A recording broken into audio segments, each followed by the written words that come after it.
May 18th, 2023, Daily Bread. Passage, Ecclesiastes, chapter 5, verse 8 to verse 20. Key verse 19 and 20. Title, God gives gladness of heart. If you see the poor oppressed in a district, and justice and rights denied, do not be surprised at such things. For one official is eyed by a higher one, and over them both are others higher still. The increase from the land is taken by all. The king himself profits from the fields. Whoever loves money never has enough. Whoever loves wealth is never satisfied with their income. This too is meaningless. As goods increase, so do those who consume them. And what benefit are they to the owners except to feast their eyes on them? The sleep of a laborer is sweet, whether they eat little or much. But as for the rich, their abundance permits them no sleep.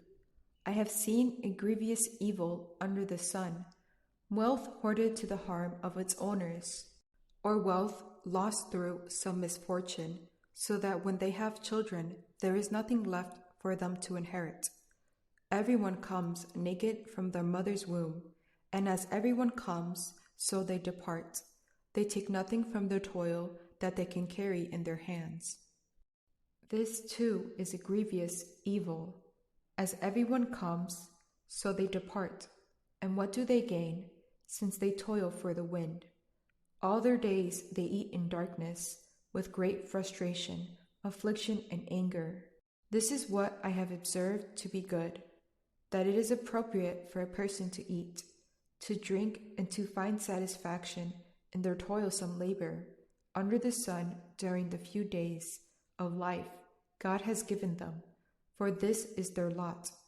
Moreover, when God gives someone wealth and possessions, and the ability to enjoy them, to accept their lot and be happy in their toil, this is a gift of God.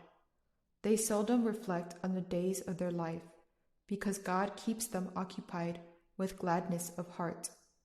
Daily Bread Message. We ought not to be surprised by injustice. It is a consequence of sin in the world. Money and wealth never satisfy those who love them.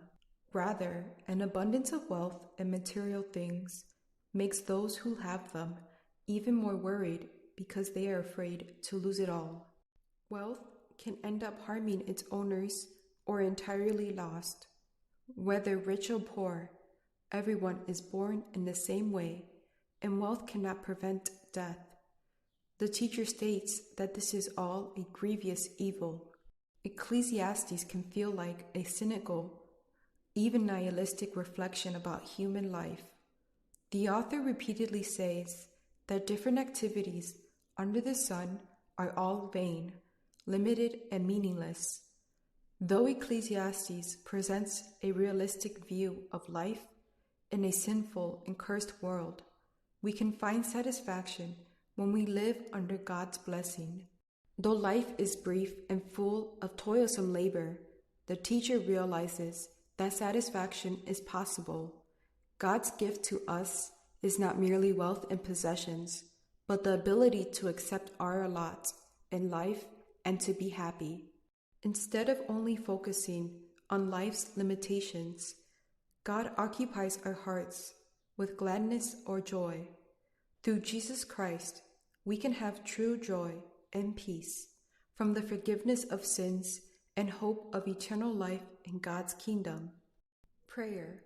Father, life is hard, but thank you for giving us joy in Jesus that surpasses circumstances.